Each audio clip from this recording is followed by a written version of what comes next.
시편 37편입니다. 시편 37편.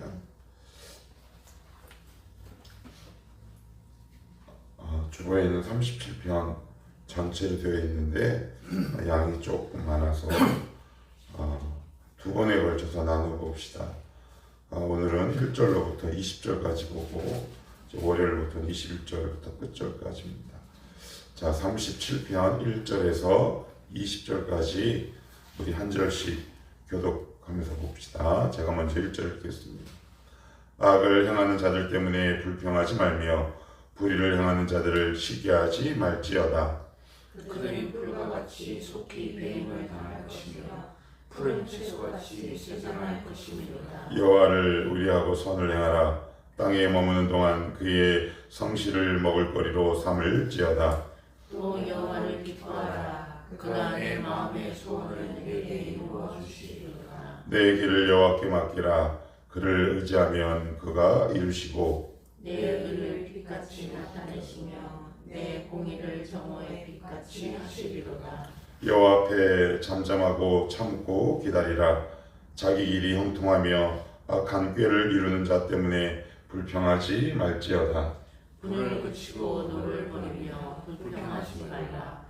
오히려 악을 만들 뿐이라. 진실로 악을 행하는 자들은 끊어질 것이나 여호와를 소망하는 자들은 땅을 차지하리로다. 잠시 후에는 악인이 없어지리니 내가 그곳을 자세히 살필지라도 없으리로다. 그러나 의원자들은 땅을 차지하며 풍성한 화평으로 즐거워하리로다. 악인이 의인 시기를 피하고 그를 향하여 그의 일을 하는도다.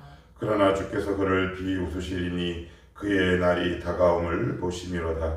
악인이 칼을 빼고 활을 당겨 가난하고 궁핍한 자를 엎드려 드리며 행위가 정직한 자를 죽이고자 하나. 그들의 칼은 오히려 그들의 양심을 찌르고 그들의 활은 부러지리로다. 의인의 적은 소유가 악인의 풍부함보다 낫도다. 악인의 팔은 부러지나 의인은 여호와께서 붙드시는도다. 여호와께서 온전한 자의 날을 하시니 그들의 기업은 영원하리로다. 그들은 환난 때에 부끄러움을 당하지 아니하며 기근의 날에도 풍족할 것이나 그들은 멸망하고 여호와의 원수들은 어린 양의 기름같이 타서 연기가 되어 없어지리로다. 아멘. 이제 여러분들은 시편을 계속 이제 들어왔기 때문에 시편에서 일관되게 증언하는 복이 있는 자가 어떤 자인가는 이제 어느 정도 여러분들 개념이 섰다 싶습니다. 복이 있는 자는 어떤 자다? 주께 피하는 자다. 주께 피하는 자를 복이 있다라고 얘기하고 동시에 그런 사람을 뭐라고 얘기한다? 의인이라고 얘기합니다. 무균신앙을 얘기하는 게 아니라 그랬습니다. 멸균신앙이 아닙니다. 실수하고 죄도 짓고 때로는 실패도 하지만 그럼에도 불구하고 하나님 앞에 나가길 힘쓰는 자들, 몸부림치는 자들이라고 그랬습니다. 말씀대로 살아보려고 몸부림치고 발버둥 치는 것, 하나님 은혜의 그 기도의 자리에 어떻게든 나아가 보려고 애쓰고 힘쓰는 것, 그것을 하나님은 굉장히 귀하게 보신다. 자, 그런데 우리의 맥이 풀리는 경우가 있다는 말이죠. 있습니다. 신앙생활하다가 맥이 탁 하고 놓이는 경우가 있어요. 신앙의 동기가 떨어지는 경우가 생길 수 있다 없다 충분히 있습니다. 그게 이제 바로 언제냐? 1절이다 라고 성경은 얘기하죠. 1절은 이렇게 얘기합니다. 악을 행하는 자들 때문에 불평하지 말며 불의를 행하는 자들을 시기하지 말라 라고 이야기합니다. 이 불평과 시기는 뭐 때문에 생기느냐? 지금 나에게 닥치는 현재적인 어려움 때문에 나오는 자연스러운 감정이죠. 여러 가지 문제들이 참 많잖아요. 물질도 있고 건강도 있고 거기서 그냥 나도 모르게 내 마음이 이렇게 탁 깨지거나 이럴 때 나도 모르게 내 안에서 불평과 시기가 나온다는 말이죠. 그런데 오늘 성경은 이게 히브리 원어 성경을 보면 단호한 명령조예요. 절대 그러지 말아라 라고 얘기합니다. 그래서 1, 2절은 너희가 악한 상황이나 악한 사람과 부딪혔을 때 하지 말아야 할 것과 해야 할 것을 두 부류로 분명하게 탁 나뉘는데, 첫 번째 하지 말아야 할 것 명령하고 계시는 것은 두 가지다. 뭐다? 불평과 시기하지 말아라.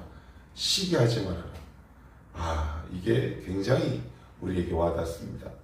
제가 예전에도 20대 후반쯤 됐을까요? 그 상황은 기억나지 않는데 이 말씀이 너무 기억이 나요. 그때도 제 마음 가운데 뭔가 불평과 시기의 특징이 뭘까요? 독충 같아요. 독충. 기도를 확 꺾어버리고요. 내 마음에 쓴뿌리가 확 올라오게 하더라고요. 여러분은 어떤지 모르겠는데 저는 그랬어요. 그래서 그 쓴뿌리의 폭탄과 그 독침 맞고 얼마나 한동안 해롱해롱 되는지 몰라요. 굉장히 오랜 기간 동안 해롱해롱 됐어요. 그 왜 그러냐? 뿌리를 캐고 보다 보니 내 안에 시기와 불평이 가득했어요. 그래서 이렇게 탁 걷어보니 그 음지에 바퀴벌레가 가득 찼듯 제 마음의 한꺼풀을 이렇게 딱 덮어보고 이렇게 한쪽으로 제껴보니까 제 안에 불평과 시기가 되게 많더라고요. 누군가, 때로는 타인과, 때로는 다른 가족과, 때로는 다른 공동체, 이런 모든 것들로 인해 내 안에 불평과 시기가 생겨날 수 있는데, 그러면 왜 그것을 하지 말아야 하느냐? 이제는 이렇게 안내를 해요. 2절, 그들은 풀과 같이, 뭐와 같이요? 풀과 채소. 여기 보시면 풀과 채소의 특징이 있지요. 풀은 속히 배임을 당하고 풀은 채소. 이 당시에는 냉동실이 없어요. 김치 냉장고 없지요. 제대로 된 보냉 시설이 없는데 그 채소를 따는 즉시 그 고대 근동의 따가운 열기에 얼마나 빨리 그 채소가 상하겠습니까? 하나님 보시기에 위에서 바라보면 어떤 풀이든 간에 나는 예를 들어서 50cm, 나는 10cm인데 하나님의 관점에서 보면 50이나 10이나 별 차이가 없는 거죠. 근데 우리는 그거 도토리 키재기를 갖고 늘 이 땅에서 버둥버둥 사는 거죠. 그러니까 1, 2절을 좀 더 요약해서 집약하면 너 이 땅에서 어떻게 살고 싶냐라고 우리에게 질문을 던지시는 거예요. 오늘도 여기 신집단이 나와 계시지만 하나님 앞에 나가서 내가 어떤 소리를 들을까라고 나에게 자문해 보는 거죠. 한번 시간을 한번 이렇게 돌이켜 봅시다. 60이 넘어가신 분들도 있고 20대도 있고 30대도 있고 50대도 있는데 그동안 나의 삶이 얼마나 빨리 지나왔는가. 빨리 지나온 만큼 나의 인생의 후반전은 더 빨리 지나갈 수밖에 없다. 그러면 이제 나의 남은 삶이 이제 카운트가 될 만한 그 시점인데 남은 삶을 내가 어떻게 읽으며 살아갈 것인가. 풀이나 채소처럼 살아갈 것인가 아니면 흔들리지 않는 견고함 그런 신앙인으로 살아갈 것인가 라고 질문을 하나님의 말씀을 통해 하고 있어요. 그러면서 너희는 이러지 말고 이렇게 해라 라고 얘기하면서 3절 이렇게 얘기합니다. 여호와를 어떻게 해요? 첫 번째는 의뢰한다. 의뢰. 그래서 제가 또 사전을 막 찾아봤어요. 우리는 보통 의뢰하면 어떤 생각이 드냐면 믿어라, 의지하라, 의탁하라 그런 말이 먼저 떠오르잖아요. 물론 그 뜻도 맞는데 조금 더 깊은 뜻이 있어요. 근데 저는 이 사전을 찾았을 때 이 의미가 어제 말씀을 준비했는데 되게 와닿더라고요. 오늘 우리 찬송가 제목이 뭐냐면 주 사랑 안에 살면예. 이게 의뢰하다라는 말은 어떤 대상 안으로 깊이 들어가 버리는 거예요. 근데 여러분 손님은 안방 들어가요 안 들어가요? 못 들어갑니다. 여러분 손님은 안방에 안 들어가요. 들어가면 어떻게 해요? 신뢰죠. 이거 굉장한 신뢰고 결례입니다. 처음 보는 사람이 어떻게 안방을 들어갑니까? 그리고 누군가의 집 안으로 함부로 들어갑니까? 안 들어가죠. 그런데 우리는 하나님의 안방으로 들어가야 합니다. 하나님이 거기까지 들어오라고 얘기하는 겁니다. 너 있잖아 문 밖에 있지 마라. 내 안으로 깊이 들어오라라는 말씀입니다. 저는 이 단어가 훨씬 더 의미 있게 다가오더라고요. 내 안으로 깊이 들어와라. 문 밖에서 어슬렁어슬렁 거리지 말아라. 우리 그래서 예전에 창세기 8장인가 6장 보면서 우리 까마귀 비유한 2번 설교 있었잖아요. 까마귀를 풀었더니 비가 그쳤는지 안 그쳤는지 방주 위로 어떻게 해요? 왕래했다 그랬어요. 방주 안으로 들어왔어요? 안 들어왔어요? 안 들어왔다 그랬어요. 왔다 갔다 해요. 그러니까 신앙이 잘 안 자라는 사람의 특징. 왔다 갔다 해요. 왔다 갔다. 아, 왜 왔다 갔다 했다 그랬어요? 까마귀가 뭘 먹고 자란다? 살아간다? 썩은 사체. 하나님이 우리 안으로 깊이 들어오랍니다. 그래서 의뢰하라라는 의미는 하나님 안으로 깊이 들어오라. 자, 그러면 선을 행하라. 선을 행하라. 여기서 선은 토브란 말인데 하나님 보시기에 좋은 것이에요. 하나님 보시기에 좋은 것. 그러니까 이게 무슨 이야기냐? 하나님 보시기에 좋고 기뻐하는 것을 행하며 살아라.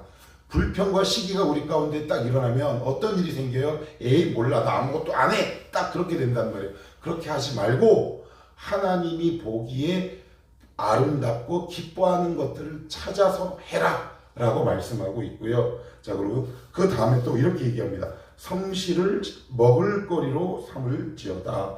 성실을 식물로 삼아라 라고 얘기합니다. 이게 무슨 이야기일까요?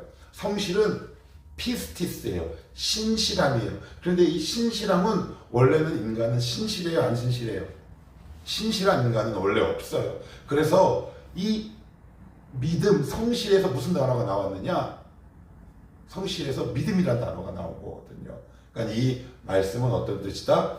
하나님의 신실하심을 힘입어 너희도 하나님 앞에 의리 지키며 살아라. 제가 예전에 요 피스티스라는 말을 전할 때 이렇게 제가 각색하고 번역했어요. 믿음이 있는 사람은 하나님 앞에 의리 있는 사람이라고. 하나님 앞에 의리 지키며 살아라. 그 말씀하고 있는 거예요. 이 시대에 의리가 있는 사람이 되게 없죠. 어제도 옛날에 가르쳤던 이제 제자들이 찾아와서 이런저런 한국 교계 소식을 이렇게 전해주는데 그 얘기를 들으면서 제 안에 문득 떠오르는 생각이 이거예요. 야, 한국 교회 정말 의리 뭐하게 없구나. 여러분들 하나님과 사람 앞에 의리 지키며 사시기를 축복합니다. 그런 사람이 참 귀하고 귀합니다. 자, 그리고 4절을 같이 한번 읽어볼게요. 4절 시작. 또 여호와를 기뻐하라. 그가 내 마음의 소원을 내게 이루어 주시리로다. 자, 이게 보시면 여호와를 기뻐하라. 요 37편 4절은 굉장히 유명한 구절이죠. 또 여호와를 기뻐하라. 그럼 기뻐하라. 이게 무슨 뜻이냐? 하나님이 주신 기쁨은 이미 주신 것들을 누리며 살아라 라는 뜻이에요. 그러면 나머지 것들은 내가 책임지 마. 이거 많이 들어봤죠? 우리 설교 통해서 많이 들어봤어요. 무슨 얘기예요? 하나님 이미 주신 것들을 누리지 못하며 나머지 것들을 달라고 얘기할 수 없다. 너희가 무언가를 하나님 앞에 요구하기 전에 이미 너에게 주신 것들을 마음껏 감사하며 누리며 살아라. 여러분 너무나 당연한 거 아니겠습니까? 너무나 당연한 말씀이죠. 그래서 내가 기도할 때 그래서 기도가 깊어지면 어떤 게 예를 들어서 제가 하나님 빨간 형광펜 주세요. 그런데 하나님은 꼭 뭐라고 말씀하시느냐? 네가 전에 쓰던 빨간색 형광펜 마저 쓰고. 우리 부모님들 뭐라 그래요? 나 이거 살래. 이거 물건 어디에 있다고? 집에 똑같은 거 있잖아. 그거 다 쓰고 사줄게. 이게 그 뜻이에요. 이미 너에게 주신 것들을 바라봐라. 그것을 너희들 기쁨으로 누리며 살아라. 그러면 너희들이 굳이 구하지 않아도 내가 나머지 알아서 책임지마. 그러니까 우리의 기도가 이 부분의 핵심이 잘 맞춰져 있으면 좋을 것 같아요. 하나님 이미 나에게 주신 우리 청아랑 식구들로 인해 이 목사가 기뻐하게 하옵소서. 하나님 우리 가족들로 인해 내가 기뻐하게 하옵소서. 내가 이미 하나님이 주신 것들을 누리지 못하고 있는데도 내가 다른 것들을 구한다는 것 어불성설 아니겠습니까? 그래서 기도는 항상 이미 주신 것에 대한 감사와 기쁨으로 시작한다. 그렇다면 이것을 조금 더 확대해 보자고요. 왜 내가 기도하면 이렇게 응답이 잘 안 될까? 이제 TV적 나오는 거죠. 내가 지금 불평과 시기하고 있지 않나? 아니면 하나님이 이미 주신 것들을 누리지 못하고 있지 않나? 라고 점검하는 말씀이기도 한다. 하나님을 기뻐하라? 하나님을 어떻게 기뻐합니까? 눈에 보이지 않는 하나님을. 하나님이 우리에게 주신 것을 기쁨으로 누리며 살아가는 거예요. 그럴 때 하나님이 나머지 인생도 어떻게 해요? 4절 끝에 내 마음의 소원을 내게 이루어 주신다라는 말은 원어로 보면 complete이에요. 미션 complete. 완성하겠다. 내가 너의 인생을 책임지고 완성해 나갈 테니 너희는 내가 이미 너에게 준 것 있잖아. 마음껏 누리며 살아. 그럼 나머지는 내가 책임질게 라는 뜻입니다. 여러분들이 이미 주신 것을 만끽하게 되기를 축복합니다. 이미 주신 것에 대해서 감사와 기쁨이 넘쳐나기를 축복합니다. 자, 그리고 5절은 자, 이것도 한번 같이 읽어봅시다. 시작. 내 길을 여호와께 맡기라. 그를 의지하면 그가 이루시고. 그러니까 맡긴다라는 말, 그를 의지하면 그가 이루신다. 이게 이제 무슨 얘기냐? 맡기다라는 말은 이게 조금 더 깊은 뜻이 있더라고요. 제가 제 주석을 찾아보니까 어떤 한 사람이 이렇게 짐을 메고 이렇게 언덕을 쭉 이렇게 올라가요. 계속 언덕을 올라가면 우리 인생이 언덕이잖아요. 계속 올라가잖아요. 살면 살수록 자녀가 많으면 많을수록 문제도 더 많아진다는 말이에요. 근데 그럴 때 옆에 계신 하나님이 야, 너 짐 나에게 맡겨. 근데 맡겼다가 불안한지 다시 자기가 메는 거예요. 여러분, 불안하면 다시 메고요. 불안하다는 증거는 내 짐을 하나님 앞에 온전히 안 맡겼다는 얘기예요. 이게 무슨 얘기다? 맡기다라는 얘기는 사람이 자기의 어깨에 맨 짐을 옆에 있는 누군가에게 완전히 맡겨버리는 거예요. 그러면 나는 언제 불안함이 올까? 나는 언제 불평함이 올까? 나는 언제 두려워지나? 그때는 틀림없이 그 짐을 내가 지고 있기 때문에 그래요. 그러면 두려워집니다. 그러지 말랍니다, 하나님. 얘들아, 나한테 그냥 완전히 맡겨버려. 너의 염려를 여호와께 맡겨버려라. 하나님께 맡겨버려라. 베드로 전서에 나오잖아요. 한번 잘 생각해 보세요. 나는 언제 두려울까? 내 짐을, 맡겼던 짐을 다시 이렇게, 왜 다시 가져와요, 여러분? 미안하잖아. 그죠? 미안한 마음은 본성이에요. 그래서 주님, 죄송합니다. 제가 다시 좀 가져가겠습니다. 그래야 마음이 편한 것 같아요. 그런데 하나님이 그러지 마시는 거예요. 얘들아, 그러지 마. 나한테 그냥 짐을 맡기는 게 아니라 맡겨 버려라. 이 짐은 내가 지고 갈게. 너는 너의 길을 가. 너는 너의 할 일을 하며 살아. 그러면 내가 나머지 책임질게.